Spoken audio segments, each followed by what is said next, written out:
Torotonyo, wetro gaton, yele pole, jenabe, e adoame yeya. Bubuto hede msodo wezona miva, ek bebe wana ke jimi dankorobe junya, mia wezon, va dediere. Ek bebe tanya, nya kemiso dareo. Eva vane mebe gade mewa, unto lano wondu, alu lana nyivwa, unto mano do hosi alu kakane jide kpento mano nuko le wonto doko me kakane jide kpento mano doko me ndi pepe ko la sobe yawa ila no sigbe mjate we onene nuke le na de kebe nuovo fonfon ya alu amede le do atrunde me no ya wonto nkena umtele do kakane jide wonto doko jo ke le na nuovo yenke o me mi pona de kebe nu leo egbia amekpekpe kele hwa menamia eye le jade lekebe emu menami uyone be apeno Diana kwevia kwe enyi ekpenada munti adiko la dezon le wabe wona o medwa fo ama patro so gbe ani fifi yento la patro kwe menami ko kikembe wona kwe la gbagble nami tododo nyue yembionami miabevi Sandra Anthony eyele moanu apeno Diane kwevia kwe mia wezon va junya jena be moajiro yo tata Sandra deke mi fondo mi fonyo edi ahua mede mi fon mia da pina petoa e Georgina e nglonzane efibe mi fiona mo ariko de na zon ro le azon di zon mea deke be yinado yo tutu mama do bina jena beto jino to kikem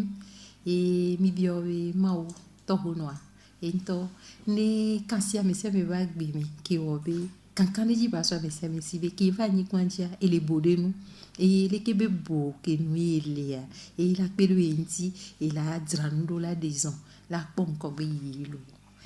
bwa mi bio nya de be le kemi wona do ma enyo mi abe do a e kunalo habitanti ni ki habitola jesi do kui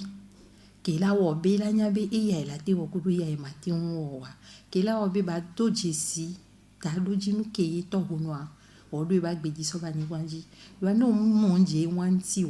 o mdanya hambe talento de le si ya te zan so le ke be do wa agbe wa me la jo va zun si bebe o zo ale geli la no dangban po mi o ya mi pe na la monti le dodo vo me mi la do jesi amekae yenyo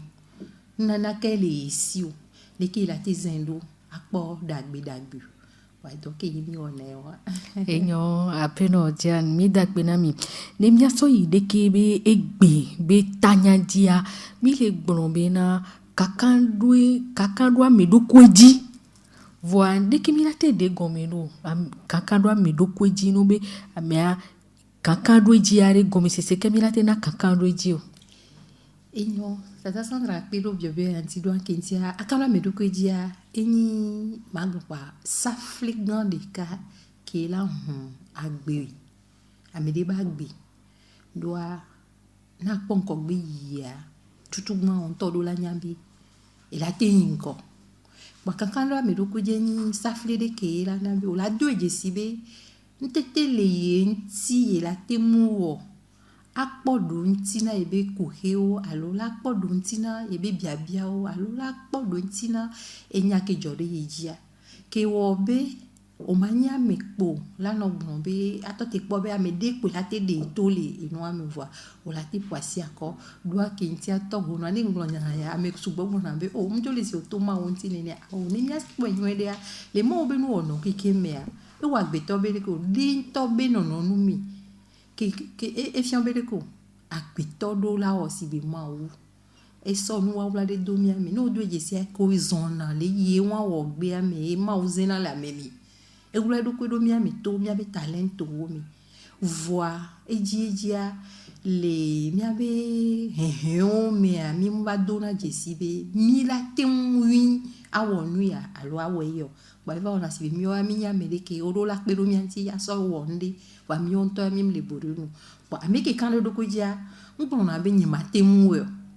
wa nya be enu ya ke va na eji do ntine la tempo ke wo be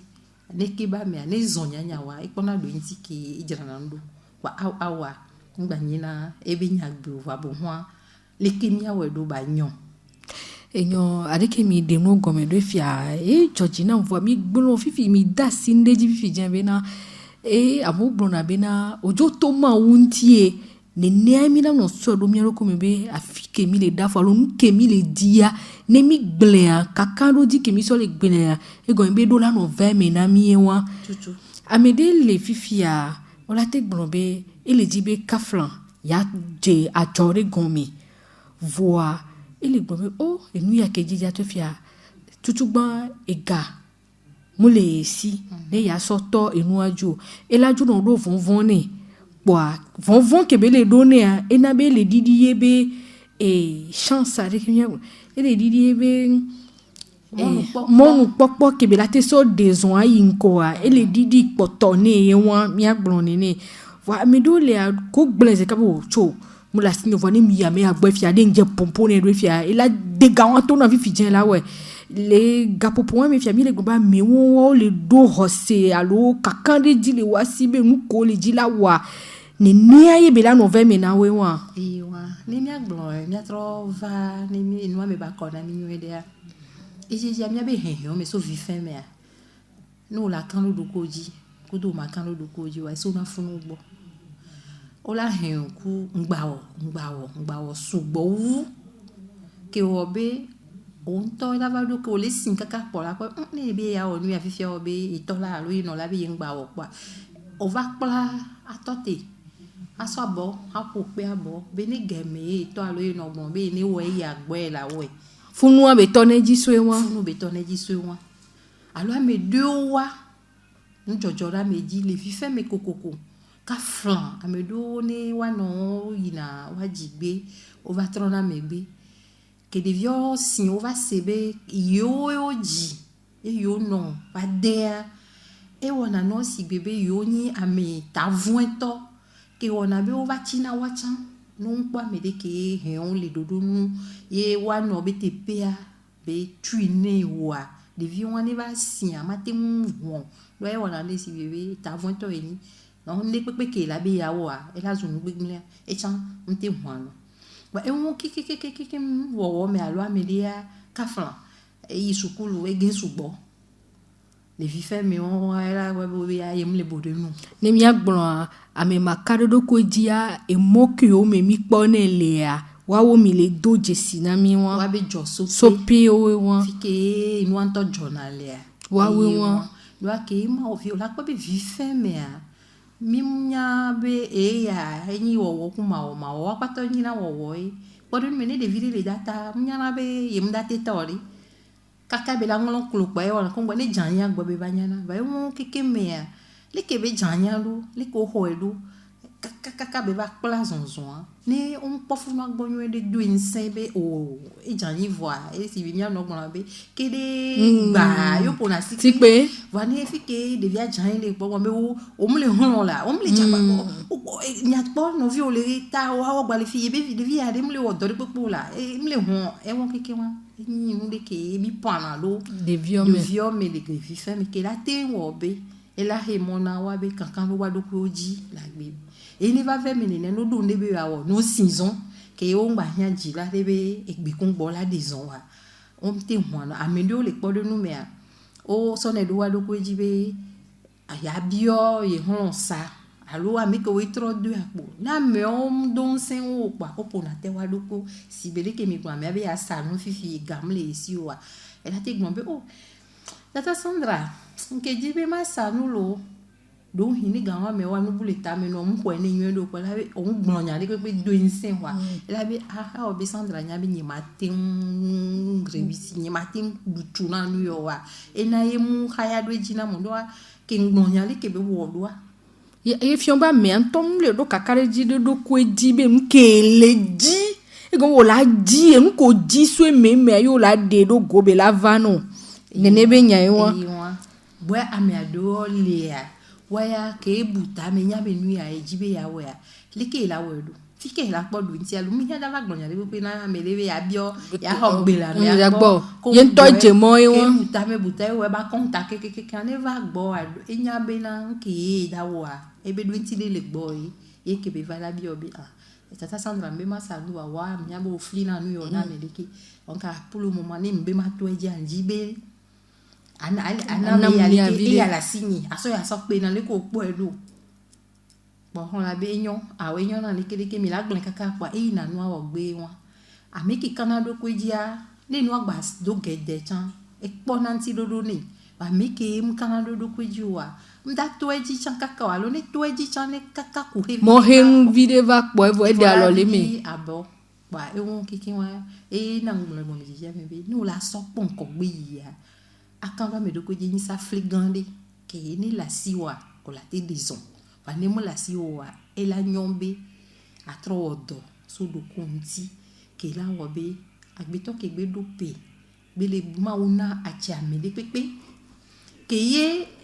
ya godo bere ole sono ale hihe nu go kon gbo na me de pepe ngba le o chon nyusu de na kpo de nu efe mi kan ji be mi la je si a forme le sio a bom le sio incha e ya meti apatanya mepo etale va fo asidwe meni ni togo toyo america to be ni e gbon na be na de ye kisi nkunu ke le jia ne ye nkpo wa ye nto la trosu nkunu na edoko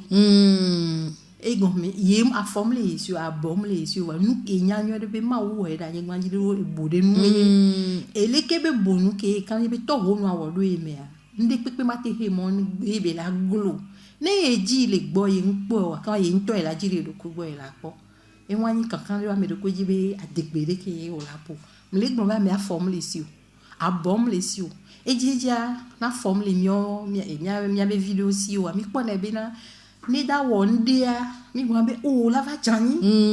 mi wa de via do lia won to gbo ma jani to ni tom nyan kem le we ye tu e won des vidéos a forme le wa si o voa nu ko wona ela va dans do be o ye be via ni de ke ye dati wo wa ke wa e jo le vendre no mi po mi sa mi po na be ye o nkunu ni som le po e no ade le YouTube diari nyono acha nyono tu yo voke tu beje nyono a forme les chances yo cha les sibenu su kebe nyam le gwa bo cha les chances yo bon nya be va concours e va pour piano di ha abobodi ni abobo a vivre fou blamo a vie a mo les fond vi no pour les deux les fond vi doit o que ça follow le po be e nde le he mona e mdati won a mewa a forme le va di tu beje no pom mi na di tu be zonzon o e be e no ne be jinweli a ba fovi ye be so le po piano o micro alo taji ne be le di ha no se gbe a enunana le me va kakare di le sibe la te de nwa de go blibo do ani kakande di monsieur mate to le homme to kaka la va non ka franco bo la va ni yi concours alo ate ka me kwa ha o vi le hadiji me e fi on be o le odo so do konti le hadiji me kaka to gade me so na posere kapo a ne gba inu na no chan dodo le o la zanbiji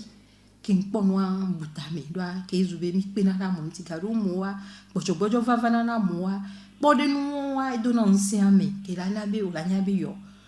ni ma wu ke wo ya nki be so do ye me a ipen wu ye nto e be gbojo ke la hobe ka flan a me do wa e makano wa do ko je wona be le son ko ya o zuna o te no do to si be nyonu wa lo nu so alo go ve apata nyonu to zena wu nu so to le le go de me nu so ade ogun habe ke dogblen na ipo a e fun gba npo na be na ila gba tem gba po e wona epa ejo po se vona e pe na be vive se npen kudo no vioa e ona po didi na abole wa do ko nti ka flame do wa e won yo mo ve tona ahanunu le va mu ni be le dogblen no po wa me ti ogblen le dogblen na we do egblen va e do ke ma uno na talento e na nzina gbe de talento le vivere ni talento do e je si e do ma o ma te di do do ku do o no e na be ni no ni odi do de ke o va pla o a ni nde va joye le ke be do abula lo na talento wa ya di ma te bu ma we no blibo o la te so nde boy godo va mi gado mo wa ka flan mia pode nu ke na fifia amedo mia na be gbe nana yo ye o la te so odori la do va egbe mi le po hajito we hajito do le no bo gban la da va ji ha amese me gbon be ya va o tu na fen gbe do ne egbe ma we ne voa e so le po odori so le du mi do la nya mia be nana ke wona be na ni oyi ne o bia nke mi po gbon be gengen am no ne me amesi amela te no mo be amedu po do me o dana nu yele to gbo be mi sukulu fa wa ni danu apa juju na me de pepe du no tata o ma do restaurant ma o ne be ni da danu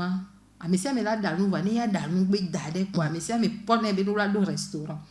ni mi sukulu be le fan be ke e sukulu anu ma te nyon na yo wa ni to je si be ndada wa e be diplôme gan wa ela te do ndape la wa mu do po be la me pla le ke o hena modu no dada lo ko na konta do wa dodo ina do kaka so ho ame no me de ba to ne do ko be de enu ya ke ma ona ya scientifique mi oi ne danwa même ne président ntochan e do e be nu se po la be ye po la no dana e ni oji ne yo so e jijo e de kuta me susu nwe ku nyo e jiji na me do ko so do nkwa kankan de do ko a me do ko ja elina ki kankan na me do ko ja gba le gore mi ke wona be ne fi ke ya me si a me le po agbole ya asoli ko nto zongwa on le tu do mo va we o manyale ke o no voilà ti gbebo je si o san ni agbola no hun dare no va tata jan e ari ke mi le gbedo am le segom va mi do le a kakade ji won no na wasi so totoji o so ona nu ko la wa kaka ba do afide ne enu ko gbale ji pe no mu le pe opo ifo apo agena rode nke hena le ke be nu vo o gbona jo si gbebe na ame won mu do kakade ji kure kare pepe po le ba gbe mi oni ni nyawe ele jojo mimi lo mi keke mi do jojo mi vuvu ame do wa le ji do ya po zirika le ngbe po la gbojo le ke ba edo la ji ntin blombe ame do ko jesi le vivide do la do jesi do ko ne ba me nya ne ba me nya le ke la tro e ba lo do ame de ya ele o mi gba we wa o le funu mi le dapo e ya do pe gba be de la nyon e mi gba wa me am kama no la o be nu ya le joa e ya do pe na e do fun kaka nu ke la ke pa be o be la nyon vanya popo ke le joa mi se me le dapa e cha be jojo me wa no do jesi o do la jesi ezimia jibe kongbo mi alogbo kaka ndo jibe nya mi ave ne mi npo jesi mi aloko wa mi aji mona mi aloko be jesi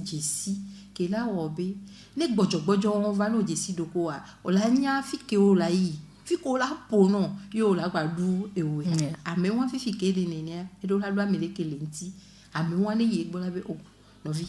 mu we wonu yo le ne o lava no na me o gapopo wa me wa de ba te fun wa mi si ame do gbojo pe ina le bible bo be na le baba ne wo ke jani yo npa me de le o titi o wa ma wa wo mi be mi anojuyi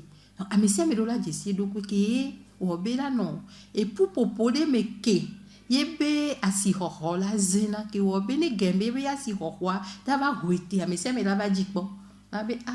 ne tata Sandra ke les filles fifia oh mi la ke no ko fio fike tata Sandra avec bia o la ve di un tejo o egbe on fonyo lo tite na va mi ne dia vivre no na hwa e won ke won mi do la no popo de me ki pe na la me nti be na le ne e la va ve me bende la va chu la zion dania akpo na mi to ko ale o tite e sibere ke mi le glen wa de amisia me ba do amede ke baso dodo kwentibe ne gakemeke jajanya me adola le site me si me dola jesi yebe amede ke fone sinatea yebe dola no gblonya de ne ba no fon site a gblonya ge jeji be na le amese be hia Moïse de ba pleto emoji ke ils vieux zon moi o le sidio l'Égypte a gbojo be game be nya lo wa ke ma o pelu mo se me be yene nana de ke be la so don a moto e ye be so ni pangbo na be sa be ni ka popo ke va o la va to monde ke mo la se wa o hia Moïse va e hia be mi odo so mi aloko nti ni mia do jesi amede chankeye ni mia be ma wo ne do de be le pupopo me mi kwa mede ya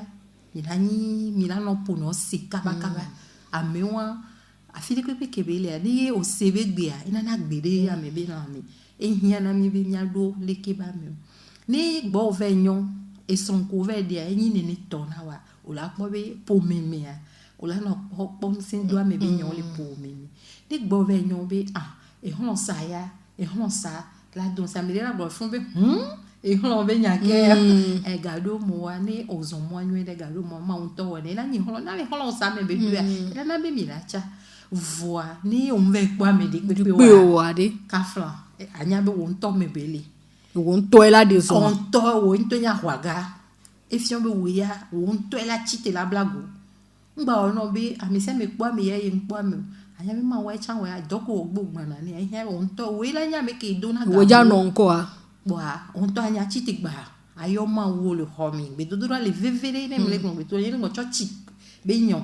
do amia keken ke mi va ni gbaja ka dodo le akulu no gbe do to a kudo mi adomi e no nye yo yo a oyi na church o omi na church o ito na mi no gba yi na church a e gba yan nu ko gbe sen na po a e po eyin na vivi me be nsen do a me to de no na me nti ke no do ho me po kota iji o pompo a hi hia sena ye do nti a do hia ko pompo be o ma kan se ndi no sia ndave o do vivere emoji de plado enye ijuame a edodo de ba ijuame considerably boa o be do pe gangan o tu do pe vam so conta o dodo tete be ne yiga me ma gbo ga me ma ya fifia keke ton no vale iton chi nyeme yo nke nchi nso ga na gbo do e nkaka fa do juame a manyi nenu ke ndo ho me san me mfanvi ye mi oto wo no mbia bere e to demo ye mva ijode do tado dinu ya nti mi wonu si anu ke wo be ne mva do puma de zon ke mva va no jo va le do gede va jo le do gede kaka da va i gede we aje hona mi to do ra va ye mi yu ele homi a mi dro zempe ke muno a do nti ale funu afike mi no afunu ko do nti anu e won do nti anu funu nam ke mfen kaka nu kia ke ngbe fun pa no to na be ve bio nyagon mesele fie be de enu anu ale ke de leke ma be yina ma enye yi funu mbio nyagba obenye ma note o so telephone kwa oyo a oho do nti o keke na obenye ma na yo la ba kokom ane donc e fon vibe a o futo o bobo na de futo o ne na ba o to futo nyoa o onu a va o daje family ho ame yo be evona ma ke wala vona bien c'est gomme nyo de fi ke o gombe vona yele ele vona on to le pain de do ko mi ne futo do na o la te gombe o daje yo la tite mi anyo no ejejia magbleleke mi anyo no ejejia mi va gbojo na le gapopo de o mi pon na bi nya nye mi sukule ke ole ke nya esonye munde nya nye munde so me ko mu sukulu kaflan nu gbogbo de o ke o tu le du ya mia ni mi awa konta nya wa me gbogbo de ko wonu gangan gbogbo to mi sukulu grande yo la be wa be sukulu be ko ma iye polo do ntepeo nya ke mi tira gbona mele ko amede ke le po be ya enu ya ewete do ina e mate wonu ya wa ni nya zire ka be fi ke to nya wa gbongbon la e be genge be mo ajibu won no ma won wa mede pe nde wete do e ke yo do la zan ayi nko ado yon po do ejesi o yi e na susu lo no be ya e la su ye si ne ya te so wo le ke be nu pa ndira to na mele be nde pe ngwedo a mele pe ku wa ne gwedo a ji e o la po enyo torotonyo mianto mele toji ye mele se enyake miso dade anyegbea kankan lo amedoku ji ele veveri obi tata janbe eyenyi safleke huna mento ba gboa won to le nya gboa lo nki bibiona ne miero be bonheur ra mianto kakari jinwe le nyi safle anami wa eva vene mebe safle woni me mia zeni mi roko agbojo re ba do ne mi na mi hosi anto yo wa buna ro de mi buna mi ne mi so do mi agbo am le ja hu gapopo ke me enu yo vono nu kenti ye be vano tatia dian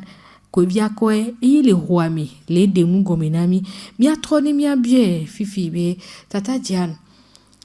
amede keye ele bu kakado di le do ko me ade no po la me do me encore la so po ejesi o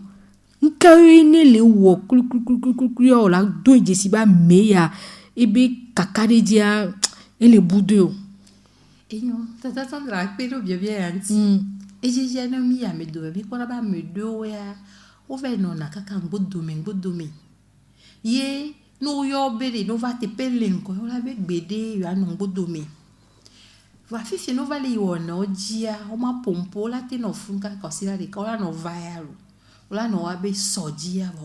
o ma pompo wa enya no na jiji no be ya deglon gado mo mi pona le ne mi lo tutudo a amedela no to na no via be diela blela Bientôt oh ila no be no komi allo ke ina no plepe a ke va eso ya va mle glonya do mano glonya grande chon Vole hiya no ele jinde va ke va do a ele ji kokoko be amedene glona be ya nyogbo e mi pona le no sape gado mo wala sime ji ne mi anyo no mi asime la kwa medela eso ya dare na medela mo bo ya jonto e voila kokko ela soe e won kikin e gba yeji a amedo le sonko ya ni veve to mi anyo no e ve wana ni nusu do chan wa nusu be hen mi e we unyo nto ne nusu agbonya de pe yo vanya leve enya wam Georgine wa yo e won be bi monsieur e atop yin be e fo me to ha fi le yo e won yin be o le doku bobo o le bunu so ayo va e fe enya de la si o jina la gbon nu so atoke be gbon po e do bu va o be e bi agbonya ya fifi ama ba henya ya va ne na nyipo ameko we gban ne na nyipo a alo amelo la be le popopeo alo sukulu homi de via ela no duro be na ya bio alo bio be ame me kenya nya la gloma enyelo Voilà bon ke gbese be nya o enya ya padikara no se gba ke o le be gle fiade e fo mda te kokwa lo e di fifi a garo mo la pa lo ajina be ya ye mayo a e na be ya yingbe va na kaka amebula so no ko mo be nya wa che nye ko ngbo elo wo no le vovovo gba mi ado ya wa to ya e go mebe o yisukulu wa zandia o gba be ye ya chan sukulu po yina kaka epele o la odo ko la do te la be o be aga e pla ya chan e le vombe on va so dona ya de la ti wa ke nkan no jibe la ti o be ya gba pla nu pe mi jisi amedo wa o no po wa be lo yo na no be CV a egun o le di no gbang vo on po lo do de pepe go bi do won be o be no won be o be yin po si o ma gba school vire kakande jimle no wa sine wa te be panko agbe o ame won wa ni dura le nku video wanti la fa to ne be awe ke e o ji la o la to ya ji o la te no do la no school no ji be ya gba plan pe ya wa adopo nde pepe no be e ona be enu ko la o la des ans o la to ji voilà c'est mon ji donc ele mon amedo le do pe o na o mon popo be wa zu tato wo gbe na o bena o la be o be le ke do le yo le mi ameka pe yo po e be fi 6 ans o la zu a pe to na mo pa gbobli la be awo yimdi o ya no le ke apo ya no eji awo ke o ma ndo gwa me de nene e pe o ya nko gbe no ya nya no na na amebude no nko ya no gbodo mene to gbo be ye lo odo pata e Georgina ye wu be ya no gbodo me kakande di kakan manu ame doko di ele hen on va lo nubu chante va hen on va e nubu la te no me va eji avon be ya hon kwa e mate va wenyu de wa ele we anyu de vo no va so bu pe na e vo e wan zunu gan amedo wa o vona ni nu gan kaka amedo ko ji makando ai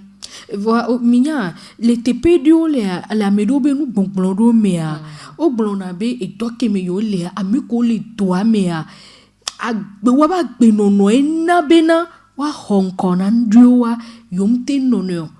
yo zumbe afike yo le a yo anu edwa o we enyo egble o la don de nu o la be nu ko le wa m le yan pe o le we le yan america do pe ba to na me la to na me be na de ke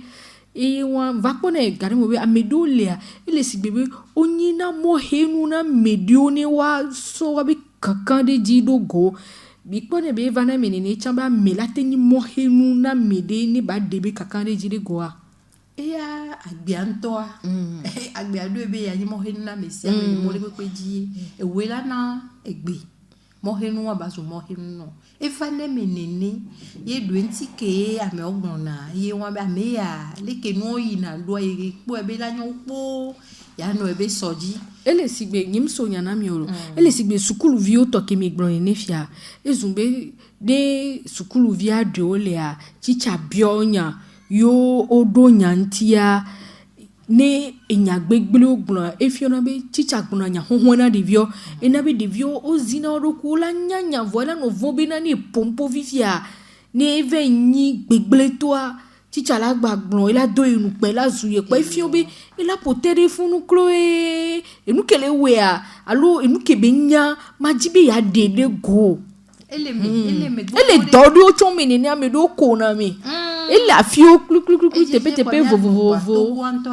ne surtout ne sukulu ne nya so ele kepo no be ado français gbe vile ni gbe adagbe vile le ba jalo la be tepe po o ba nyi do ko to e wa jona eji e me voir amedo ke no na do wa me alo sukulu ho wa me a chi chagbon de ne be nya no wa no am kewe ne chi chagba bi po ko o ba ko na lo ina di do amido la to jesi no anyu de gbo na ne mi gbon po be enyawe amedo be wona he na mona medo be kankan do jia e ngbon san be ke mi ho alo afi ko mi no a me ko do me mi no wa be wona wa la wo be amede ke e be kankan do jia mu so isi wa e la gba yezin to gon mi voi e ngbon san be ne odo be nyamba sukulu be ma ba plan me sukulu vi le semi ame ko ne chicha de wona ni ni ali adika ngba su ne o kenye o ma ba sukulu e to ne do ko ni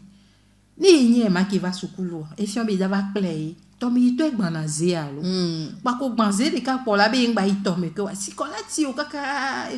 si kula we alo to na do ko be na de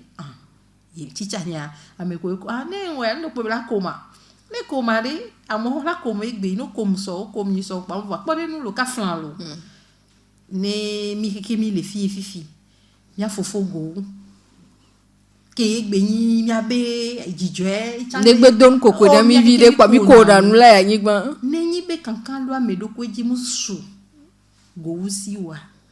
go do hia amedo le ne le bion le mododo ji we egbe ari ne va ho ya me fi amade photo quinto do enya be de nke ma wona ya mi ebe no me ya enyi ebe na no ebe na ya don koko na mo kele don koko na mo kaka ovo kwa me ngba ba jina gele nchibe na ezu ame ka fran epo le si alo lekeo voix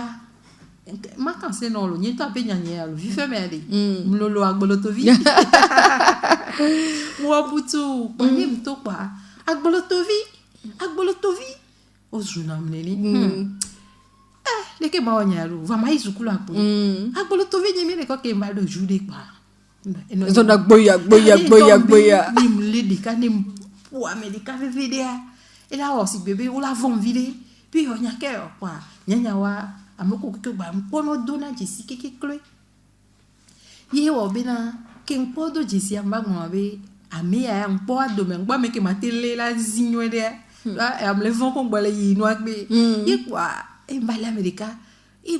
stan ne agbolotovia pona melo me ngba do ba agbolotovia to fura jwa no do mke woni ne ga o mi mo kwa chante vo pa mchan no na vo ka flan mo na donyo de sukulu ke o gbona agbolotovi wa tutu gban ke ndo sukulu ho me o ne be ma kwa si jina me le ba po gbonya o la po ba agbolotovi o la gba ti gele nti ba agbolotovi wa ke ngbe woni ni pa me na me de gbon ba agbolotovi ma pui ke ngbe gbon ni pa kankan le jina asinyi mo na me de shang ba gbon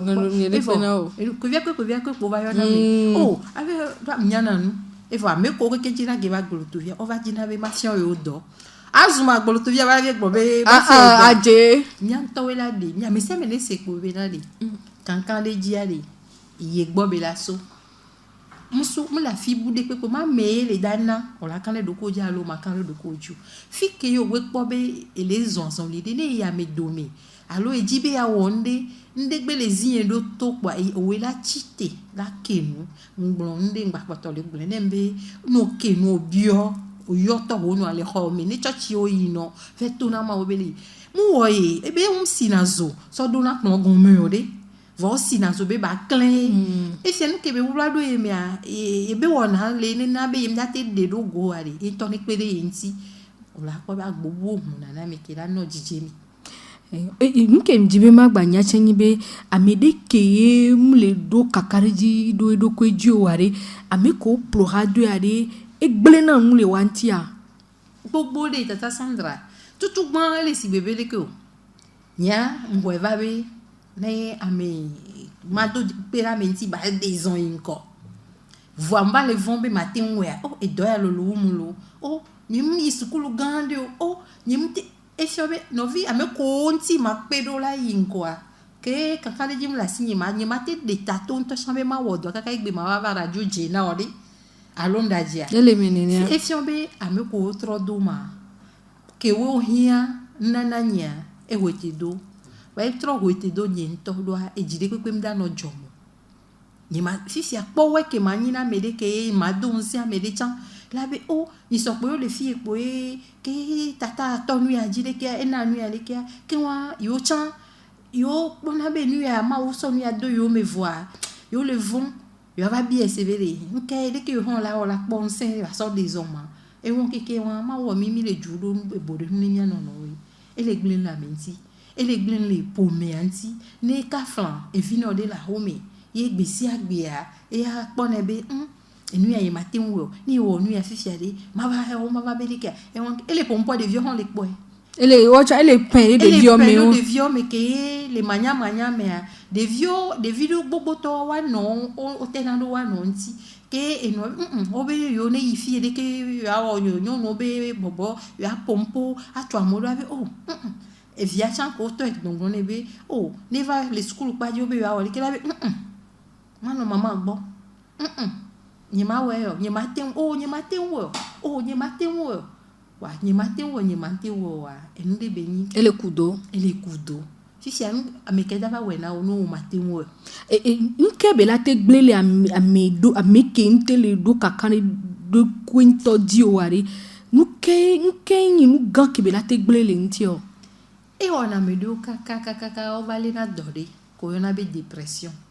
et là amedo limjisi amedeka eveton de wa ongba tona le homi kaka la ba ya medebe e were nu yo la ba nya ba me ya han le ya nyima o la gbevo ku amedo wa eyi taji no do a itame bubu ba o va le po be yo mle bude pepe nu ya no ti poku eku po ejena yo amedo ko ji makando ya eyi na kaka yi na kaflan amedole okuna le tenu ke oba me se me langno be ndo ja me ngba banyana bo yo chona mi bana gado mola ya go yo chona ho ya me e chabe amianto ameding ame se me e be do ko kaka me se me tutu ka me se me tutu ya ele ni vvcc ne bo mo na ye be nyagbo va no vi ale ke o le lon ya be nyagbo lo le do ame no la so do gande na me o mo so na ye yo ke obe ame adoa o va gbe na do la vete be préfère ya no home wa e do wan be lo le du ke vete ya home ali ni ho ya home be le ali e chamele ko e tava e do grande gbana wa ngba ti va tu hochu ni e to ho le si ela ti vete to home fifi akenyi e ri kaka gbova no vio ko la home o la to ne be o ma ji dore na wa o chon ko peke le ta no wa fi ade o chon la te enyi na vina medo e won mi anyo no adoa e na be o mate desron o la no po do ko be mate no asuku e no su de pepe to e mate jina no su de pepe e won ke he na mo na mi be nko gbe yi ke na be na nke mi la o la clean ke la so mi a me ke clean ba va na wa viviti va su na gbo ke ke ma won to pa do mi a me e yo ke do la do nse mi be na won to ye la yo nko le jibe ba vana ya ma mele dawo na me we no va yi chambe de we ha amedo lo gbe we ha o mateni nu gbere o munyana nu gbere o mu wona ya gbere wa o gble va yivo o nto ade nkulijia to na do ko be na ri eye diana ri nyana nu enye diana ri nye obe nye munyana nu va nyisoa o va oleke ye mu oleke obe nye munyana nu va yo nye mu onu ya nyisoa o nto ava wa kontana nu nwe ko wo no leon la kpo be o kafle on gble keke mo ri fifia zondo won waji bede e ya ke mo na nywede ya ri ma no we gbesi agbe nywede o la ba nye na godo gbirika nyanya wo chon la ba nye no gbirika le won yo me o dian va onu ya o dian evo nko on to e to mana kpo de nde ya fofo ke be nyanglo be afokudo abomesi wa e wo film de sia les films américains o na ndeke nyemnya ke ma no siècle ko na ede amova kpona nu ye ajato to chonva de na wa mense o ko na janta ho vola ba no to zone e de amedo so na ndo na ko de vieux ko na nu e ya ebe no me ya o so na de na do e wa me kwa e vola no pompo be agbeto ke nyale ya me wu pata et au da des fieux à voir me ko vont on ba vont lo ben nous que au da pas vient là di vont bon on aller dire les cas non les cas into les que belen ku me be wana on a zizi ben nous into des vieux son atimati a des pouilles nous be huya kwa nous mai we ona do de gbo wa bilika bo va o jutabe dodo ke ya moso jubu no va kwa amerika nous soit des akbo et tonne benadi de tibe anyi noa et la so entogbo va ne lo et la zon kudwe et la tamone minyan ke be ona mea et tout temps no kumeni do amo si amede pepe gbon ku nyanyo e so ti po so wo po be ele koye to mo wanji ebe e chan to wanji va do pe be da ba akle do mele ato e koko wa no so ya ke be oni po no so be ebe ameko ele nchi abe yo ojila ono ebe o no dati ebe tutu ebe nkumi be tro le tone beri ne be anyi noa e la so eto e la so entogbo wa ne loa ne gogo ya e la na be la zunu evo e buta me kaka nyanya wa eva gogo no so e no so a oza zomo kwa e tove la file nkebe wo ebe ha so to ke onya esilele wa me a ele mo me le be oh nyanya mate lesio e o si gbe mu sio nini jo le gbo game o la flat la ifuna me o jesi ame vudu o ito agodo de kale ho ame evo dopo nke wo e do nku be obe ye nto ela na kwa e chan pe ti kwa e do si ame be jo bu ajika ke le so won le ko won ku e won le ke be je wo do le mi ke mi be ta me be ame si afọ kwa bom le o ma ti nwo nde pe po ma ti pusi chon be isi agome kaka kwa evo kwa hale ho ale si agome do de kaka va ko be va sita ke be va sita re abobo asikpe ejile jwe bele ko be ite welo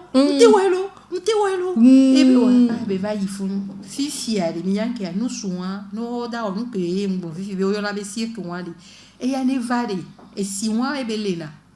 o si te pede kwa amola no po o du gbo la be e nu amlimanu da jo e be vana izona gorogoro kwa mo pole leki e fo be china po kaka la jesi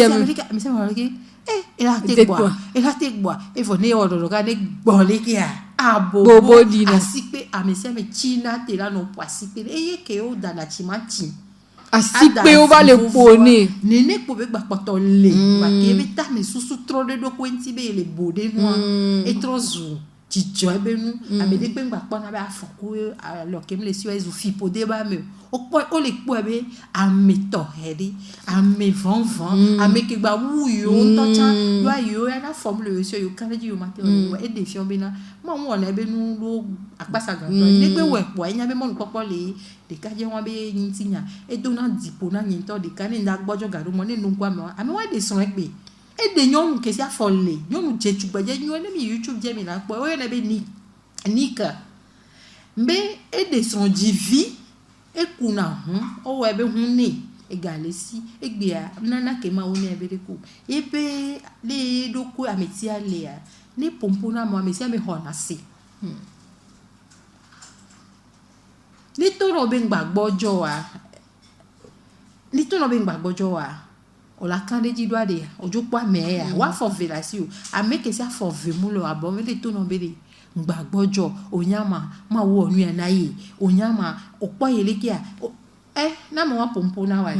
o la hosi alo ma hosi na hosi tata jagamia jo si tere mianti vo nyakemia blon clode ni mia so potani egbebe nya do dike ya mesia mi la no do kakari do kweji tutugban ne mia kando mia do koji nyakene enua le vana mia nyakemia no bio mia roko kakakaka ne mia gbova monu eto aji o ngblebe ma wa mesia mi do anyigbanji do ta do jimdenti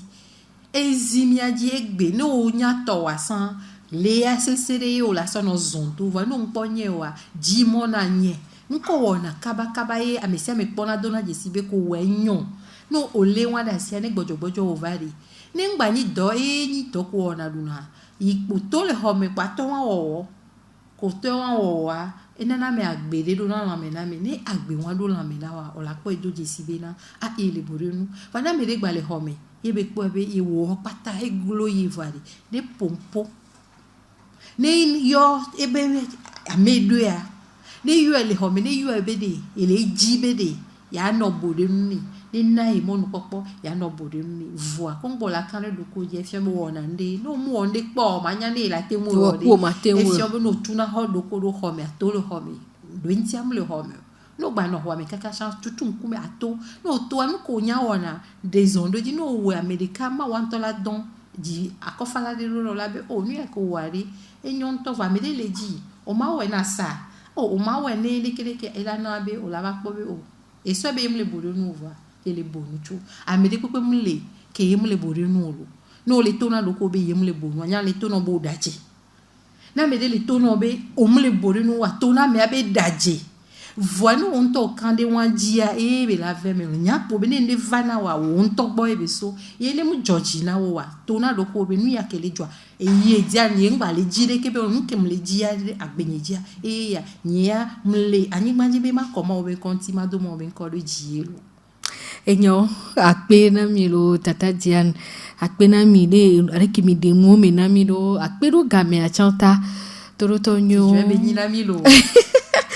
torotonyo akpe de mi a chanro mi awe no mianti so gomejeje kaka va do ununua egbe ajake mi so dario adeke ameo kaka do amedo kweji va jona gare me wa nke hene va no ne va le vana miade de kimia tro no yi mia do kwe me do kaka ni kaka de jiwa ba tro gbova ne talento kele mia de do go mia cham mia ni kekeli o mia kle ko dia mesia me be ne kle mi ma tie me o muni viviti mi ni o amesia me ne holo le do kwe me ne bio do ko se be chan nwe to le ba gbe me aye nye ka o ma ti homea alo mazele tuta e wa ngbele na mi yelo mi bevi Sandra Anthony e no e mo anu bye bye.